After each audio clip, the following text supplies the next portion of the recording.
আসসালামু আলাইকুম। হ্যালো প্রিয় বন্ধুরা, সবাইকে প্রীতি ও শুভেচ্ছা। দেখেন, চলে আসলাম গাবতলী ঘাটে এখানকার মানুষের জনজীবন একটু তুলে ধরার জন্য। জানি না ভিডিওটি কীরকম হয়েছে।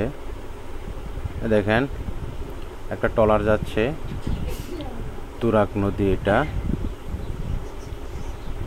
কত সুন্দর একটা জায়গা। এই যে দেখেন, তারা বালুগুলো নিয়ে উঠতেছে। দেখেন,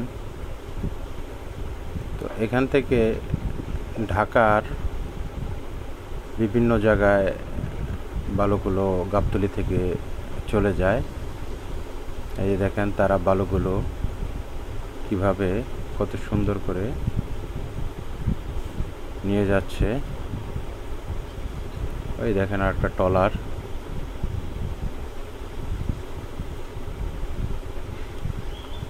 আমিও একটু এসে তাদের সাথে শরিক হয়ে গেলাম। এদিকে দেখেন, আরো সুন্দর সুন্দর কিছু।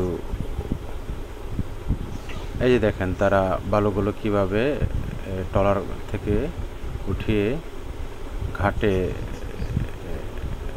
নিয়ে যাচ্ছে।